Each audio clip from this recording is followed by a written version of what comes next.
Mbok, kok gelap banget, Mbok? Udah malam, Put. Dingin. Iya. Kayak suasananya serem banget ya. Aduh, Gelap lagi. tolong, Put. Lampunya kok nggak nyala-nyala ya? Mana lampu? Dong, Lampu. tolong. Selamat datang di podcast Project. Podcastnya para imam dan calon imam Kuskupan Agung Jakarta. Yeay.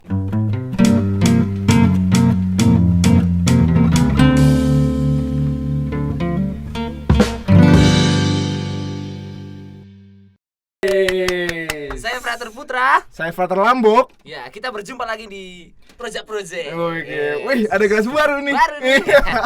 Mbok, Emang. sebentar. Kok kosong? Iya. Wah, Karena ini tamunya spesial banget. spesial. Putra. Diimpor langsung dari Jerman. Wow. Belum pernah mengisi podcast sebelumnya. Ini perdana. Perdana ya. Langsung Langsung saja kita panggil ya. sambut Romo Ricky. Yeay. Romo Ricky. Jadi seperti ini keperawakannya. Ya. Gimana Romo Ricky? Apa kabar? Sehat, gimana? Apa kabar Putra? Sehat, Lambok? Romo. Sehat, puji Tuhan, haleluya. Puji Tuhan. Oke. Tadi kita udah melakukan gimmick-gimmick kecil. Gimik-gimik kecil kedinginan. Kedinginan. Apa tuh? Gelap. Gelap. Karena hari ini kita akan membahas Arwah. arwah. Seru banget. Emang dalam rangka apa kita bahas arwah? Ya kan sebentar lagi minggu depan. Gereja akan merayakan hari raya arwah semua orang beriman. Iya, seperti itu. Ya. Arwah 2 orang November beriman. ya. 2 November. 2 November. Nah, pasti kalau soal arwah-arwah ini tuh banyak pertanyaan. Banyak orang-orang mulai tanya-tanya karena yang misterius emang selalu dinanti untuk dikulik, guys. Yang misterius bisa banyak dideketin. Ya. Ya, apaan tuh? Oke, Romo. Ngeri-ngeri sedap gitu. Iya. Gitu. Oke, Romo, langsung aja ke pertanyaan pertama, Romo. Ya. Arwah itu apa sih? Kalau misalnya kan hari raya arwah semua orang beriman. Nah, arwah itu apa sih Mo sebenarnya Mo? Ya, arwah tentu dalam bahasa gereja atau konteks gereja kita mungkin akan lebih mengenalnya sebagai jiwa ya. Jiwa. Ah iya. Jiwa. Dan itulah jiwa itu adalah bagian dari manusia yang diyakini memiliki karakter abadi gitu. Jadi kan manusia itu kan dipercaya tidak hanya fisik saja tapi juga ada bagian jiwanya ya. Kalau fisik lantas bisa rusak, bisa musnah, tetapi jiwa inilah yang kekal. Dan ketika kita berbicara mengenai arwah, tentu dalam konteks gereja maksudnya adalah jiwa. Jiwa. Berarti gereja melihat manusia ada sesuatu yang kekal, sesuatu yang abadi, yaitu jiwanya itu. Ada bagian dari manusia yang bersifat kekal. Nah, apa? Berarti kalau setelah meninggal itu arwahnya tuh kemana perginya gitu? Ya, gereja mengajarkan bahwa setelah seorang beriman itu meninggal, lantas jiwanya atau arwahnya dalam bahasa kita sehari-hari, lantas ya langsung menghadap Tuhan. Oh, gitu Romo. Langsung menghadap Tuhan. Jadi ketemu Tuhan kita. Ya, ketemu benar, Tuhan. bertemu langsung dengan Tuhan. Di mana tuh? Ya, ada di dalam tradisi lantas kita bicara mengenai itu kan ya, ada tempat antara. Jadi sebelum manusia sungguh-sungguh masuk ke surga, lantas ada semacam tempat antara nih. Antara bumi tempat kita hidup, juga nanti surga tempat kita nanti akan merasakan kebahagiaan abadi bersama para kudus. Di situ ngapain Mo? Maksudnya kalau berdasarkan gereja ini kira-kira gereja memandangnya apa sih yang terjadi setelah meninggal itu apa? Misalnya dari proses dokter menyatakan meninggal. Nah, itu Maksudnya langsung terbang. apa Terbang, apa enggak terbang. gambarannya keluar terbang apa gimana sih Mo? Ya, di dalam teologi ada sebuah perkembangan pemikiran ya mengenai hal ini. Pertama memang karena aliran tertentu atau ya perspektif tertentu, lantas kita itu lebih mencoba menyibukkan diri dengan hal-hal yang lebih detail ya. Jadi sebetulnya Iya. kematian itu apa sih? Perpisahan antara tubuh dan jiwa. Berarti sebelumnya masing-masing jiwa dan tubuh ini sendiri-sendiri. Terus kapan Tuhan menciptakan tubuh, kapan Tuhan menciptakan jiwa.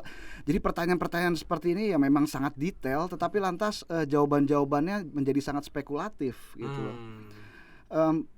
Sehingga akhirnya kalau kita baca dokumen-dokumen terkini termasuk juga katekismus Gereja Katolik, ya ketika kita berbicara mengenai kematian, lantas kita berbicara mengenai ya fase kita setelah hidup ini bertemu dengan Allah gitu. Oh, gitu.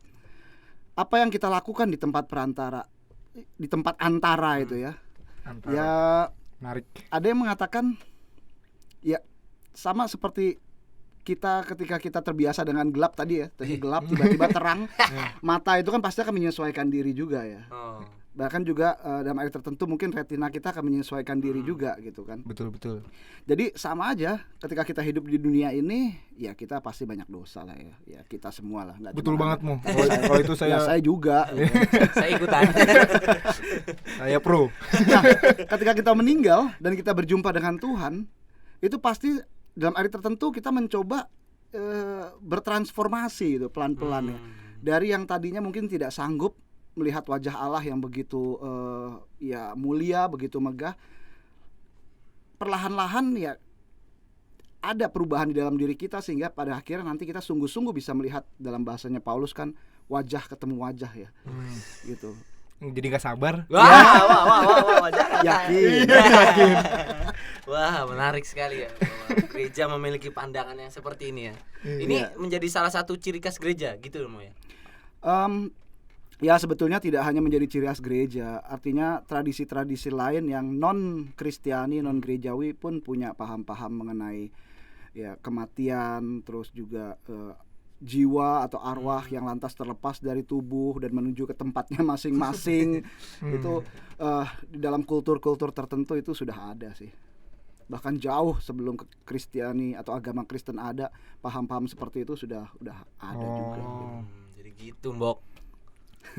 Wow, betapa kayanya. Jadi saya takut tadi ngeledek-ledek ini. Jangan terlalu detail lah. Iyalah. Yang penting Yang kita penting. tahu bahwa jiwa kita akan bertemu dengan Tuhan gitu. Yes, Tahu. kita ada face to face. Face to face. Benar. Kalau kita face to face gini kan ya biasa aja ya sama orang ya. Iya. Tapi ini Kalau bukan sama face to Tuhan, face. waduh. Wow. Apakah kita siap? Wah. Siap nggak Lambok? Face to face sama Tuhan. Ada pertanyaan selanjutnya. Next question. Berat pertanyaannya. Oke Romo, kan tadi kita udah mention juga, singgung juga tentang hari raya arwah semua orang beriman ya. Ya. Nah, kenapa sih gereja Iya. merayakan itu? Memang kebiasaan kita mendoakan orang-orang yang beriman, keluarga kita, kerabat kita yang telah meninggal, itu sebuah kebiasaan ini sudah sangat lama gitu. Kebiasaan lama, Kebiasaan tradisional. lama. Ada yang mengatakan mungkin dari sekitar tahun 900-an kebiasaan itu udah ada gitu loh. Tetapi baru mungkin abad-abad pertengahan lantas apa yang menjadi kebiasaan itu lantas diserap dan menjadi bagian dari liturgi gereja gitu. Dan perlahan-lahan kita merayakan hari raya seluruh orang beriman seperti yang kita rayakan saat ini. Maksudnya adalah kalau menurut saya lantas gereja tuh semacam ingin mengingatkan kepada kita bahwa kita tuh dalam menghadapi kematian dan setelah kematian pun gak akan pernah sendiri gitu. Kita di dunia ini lahir di dalam gereja ya. Kacau. Keluarga terus gereja. Jadi kita lahir kan sebetulnya katanya sebagai seorang Kristiani Katolik kita lahirnya 2 kali, di dalam keluarga, di dalam gereja gitu. Setelah kita meninggal, lantas itu bukan berarti kita sendiri dan terlepas dari hubungan kekeluargaan dan gerejawi yang sudah ada, tapi sebetulnya perjalanan kita dari gereja ke gereja lagi, paguyuban para kudus, itu gereja lagi gitu. Jadi perayaan itu ingin mengingatkan kepada kita mendoakan mereka, terutama mereka yang masih berjuang di dalam transformasi tadi. Di antara itu ya. Dan kita mendoakan mereka. Tetapi sekaligus ketika mereka sudah perlahan-lahan mendekatkan diri pada Allah, kita juga berharap mereka mendoakan kita juga di dunia ini. Betul. Dalam upaya kita menjalani hidup kita ini ya dengan jatuh bangun di dunia ini. Tapi kan di sini lantas kita diingatkan bahwa ini loh, komunikasi nggak putus nih. Kita tetap berhubungan gitu. Gereja antar gereja, sesama gereja ini terus berhubungan begitu. Keren banget. Berarti memang justru kita menemani gitu. Menemani dan mereka juga menemani kita. Betul, Jadi kita saling menemani sih. Iya, saya sebagai paguyuban gereja itu ya Romo ya. Betul. Jadi pandangan kita yang serem, sebenarnya itu teman sebenarnya. Ya, mengapa muncul kesan-kesan yang seram Iya. gitu, Iya. ya itu mungkin pengaruh Hollywood kali. Ya. Iya, aduh ngeri. Bener, pengaruh film. Bener. Pengaruh film. Padahal kalau kita lihat aslinya, makna aslinya kalau menurut Hmm. Romo Riki benar-benar agung, hangat ya, dan Hangat. justru malah membuat kita tenang gitu ya. Tenang. Tapi ada pertanyaan nih dari netizen Ya, di silakan. Instagram nih Mo ya. Wih, mantep. Yang pertama soal arwah gentayangan. Apa sih? Kan ini kan hari raya arwah semua orang beriman. Iya. Terus tadi kita lihat ternyata seagung itu ya bagaimana Iya, perayaan ini tuh sebenarnya maksudnya itu. Nah, tapi kan kita juga lihat ada arwah gentayangan, terus penampakan wah gitu kan. segala macam. Apa pas- Kalau Romo pandangannya gimana tuh tentang arwah gentayangan? Apakah Iya. Romo takut hantu apa? Apa mungkin pas jiwanya udah pisah ada yang belum selesai nih. Ah, apa Baik begitu? lagi Balik gitu. lagi. Iya, aduh gimana tuh. Sejauh yang saya tahu, memang gereja tidak pernah berbicara mengenai arwah gentayangan itu. Oh, iya. Soalnya Tapi- cuma di Indonesia. Karena tadi itu ya, pemahaman gereja bahwa ketika kita orang beriman meninggal, ya jiwanya itu langsung. Oh, Padahal. iya. Tetapi memang terkadang kita dihadapkan pada fenomen-fenomen ya itu ya tadi ya, Iya. penampakan Iya. arwah atau apa-apa. Memang ini yang terkadang masuk dalam ranah percaya nggak percaya, ya kan ya. Sesuatu yang mungkin sulit dijelaskan, terutama secara saintifik, sehingga buat saya juga agak sulit juga menjawabnya ya. Gini.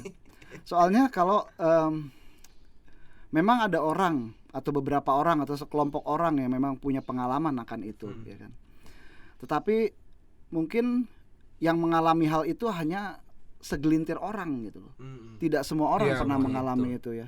Dan menjadi sangat sulit dipahami karena ya karena ini cuma segelintir orang gitu. Jadi kan Iya. kalau secara logika kan gini, kan kita tidak bisa menggeneralisir pengalaman-pengalaman yang singuler. Jadi Ya. pengalaman cuma 1, 2, Beberapa 3, aja ya. cuman berapa orang yang mengalami lantas dikatakan bahwa pengalaman ini sahih atau katakanlah valid untuk semua orang gitu. Ya agak sulit juga ya gitu. Kurang ya. Heeh. Saya juga percaya nggak percaya sih. Agak ragu sebenarnya. Agak ragu ya. Tapi ya teman-teman saya juga banyak kayak gitu. Tapi kan hanya segelintir. Nah, kan iya nggak semua itu. orang, Ya, makanya. tapi saya sekali lagi saya tidak mengatakan bahwa mereka itu mungkin sedang mengalami atau melihat ilusi atau sedang mengalami Halusinasi. halusinasi. Saya tidak ingin mengatakan itu, tetapi buat saya sekarang adalah ingin mengatakan bahwa gereja tidak punya pandangan resmi mengenai arwah gentayangan. Dan kedua, buat saya pribadi, saya mencoba bagi saya secara pribadi sulit menjelaskan itu secara ya setidaknya secara saintifik gitu. Bagaimana mencoba menjelaskan fenomena-fenomena itu ya. Saintifik susah, gereja juga susah. Memang udah. Ya makanya. Ya mungkin ini ya tugas kita bagaimana membuat studi mengenai itu kali. Waduh. Saya tidak tertarik. Nanti saya akan berhubungan lagi. Iya. Tidak. Dingin. Takut. Oke. Lambok ada pertanyaan lagi. Ya, ya sederhana mungkin seperti ruang antara tadi. Misalnya Ya. api penyucian itu seperti apa gitu, Romo. Apakah ruang antara itu api penyucian yang selama ini kita dengar itu, Romo? Ya pertama-tama pasti ketika kita memikirkan sesuatu seperti ruang antara itu ya kita memikirkan sebuah tempat ya. Sama seperti ketika kita bicara mengenai api penyucian itu lantas kita berpikir mengenai wujud api seperti Ya, yang kita lihat sehari-hari begitu. Tetapi tentu saja sekali lagi kalau kita melihat dari sejarahnya itu ada perkembangannya juga gitu. Memang pemahaman mengenai api penyucian itu sudah sejak lama ada. Bahkan pemikiran mengenai ruang antara itu sebagai ruang yang penuh api yang akan menguji pekerjaan-pekerjaan kita di dunia ini apakah murni atau tidak. Itu sebetulnya berasal dari tradisi non-Kristiani sebetulnya. Oh gitu Romo. Iya, dari tradisi Stoik. Mereka punya gambaran itu kan ya, api yang menyucikan ya, yang memurnikan gitu. Pemikiran ini lantas atau pemikiran para filsuf Yunani ini diambil alih atau mempengaruhi setidaknya para pemikir gereja awal, para bapak-bapak gereja gitu. Dan sebetulnya para bapak gereja ini juga punya peran serta nih untuk menggulirkan diskusi mengenai ruang antara ini. Tapi sekali lagi sebetulnya pemahaman mengenai ruang antara sebagai api penyucian itu hanya salah satu dari beberapa gambaran mengenai ruang antara. Ada yang mengatakan juga sebetulnya ruang antara itu ya seperti kalau kita ambil kitab suci, kita melihat yang itu loh, yang kisah Lazarus yang telah dia meninggal terus Yesus. Di pangkuan Abraham itu loh. Ketika dia berhadapan dengan orang kaya yang betul, yang mendiamkan Lazarus ketika miskin, dia betul. sakit itu. Ya yang itu. Kan ketika dia meninggal terus digambarkan Lazarus itu duduk di pangkuan Abraham ya, di atas. Iya, di atas, dan orang kayanya itu yang jurang tak terselami. Betul, orang kaya itu jauh di bawah ya kan ya, dengan api yang menyala-nyala. Lantas ada yang mengatakan ruang antara itu jadi ya seperti pangkuan Abraham gitu kan. Ini salah satu versi lagi mengenai ruang antara. Tapi memang setidaknya yang bertahan sampai dengan mungkin ya sekitar abad pertengahan itu ya gambaran mengenai api penyucian. Tetapi toh kalau kita lihat dan kita baca dokumen-dokumen gereja terutama abad ke-20, lantas gambaran api penyucian itu tidak lagi digambarkan sebagai api gitu. Jadi gambaran api tetapi yang bukan api gitu. Api tapi bukan api lah, mau gimana? Jadi bukan seperti apa yang kita lihat. Iya, jadi mungkin yang diambil adalah penyuciannya itu. Penyuciannya itu ya. Gitu. Jadi penekanannya sekarang bukan lagi api, bukan wujud fisik, tetapi semacam peristiwa penyucian. Jadi bukan pencucian ya. Penyucian. Tapi penyucian dari suci kan.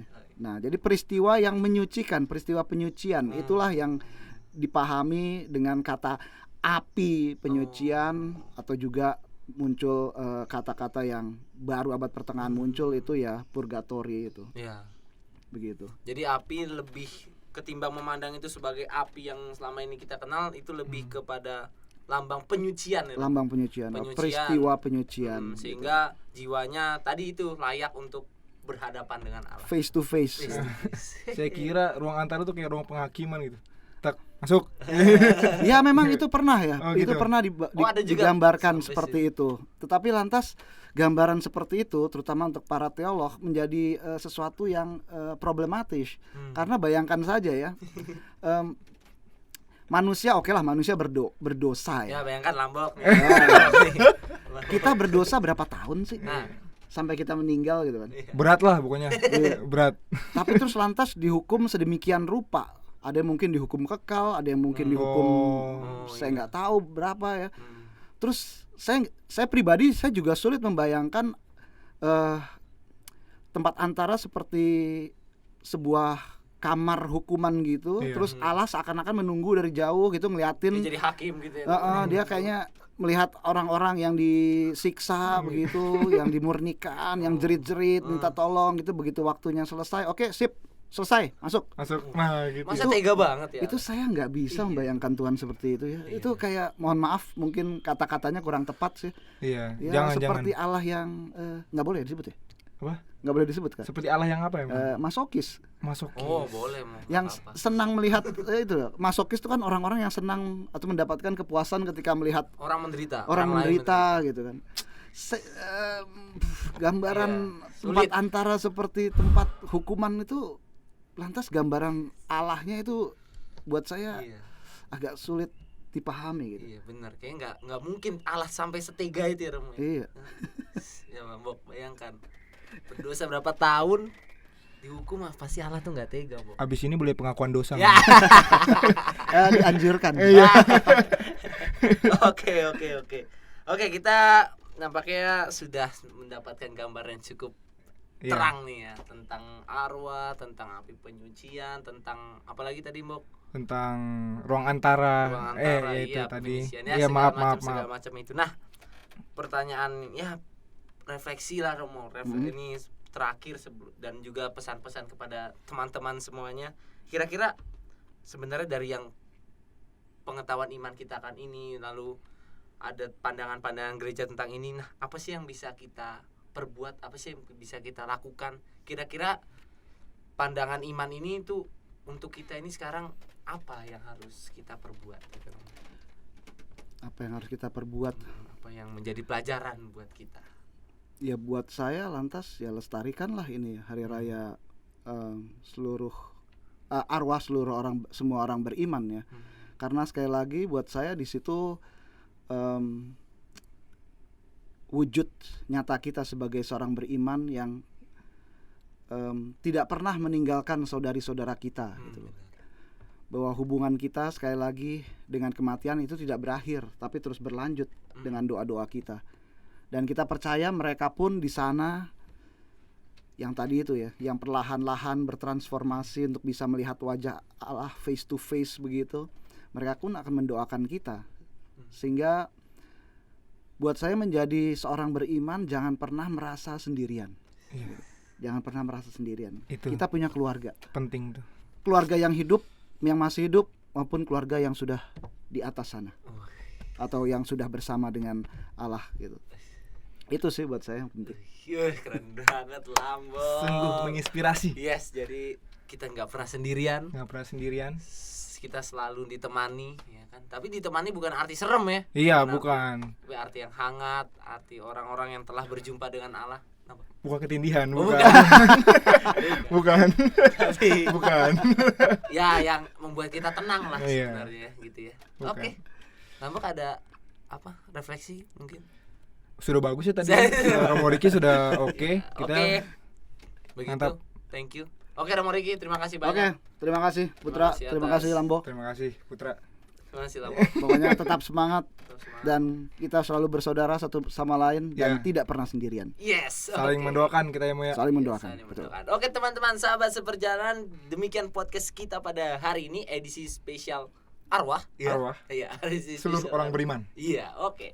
Terima kasih atas kebersamaannya, terima kasih telah menonton. Jangan lupa like, comment, dan subscribe YouTube Project. Iya. Sampai jumpa. Dadah.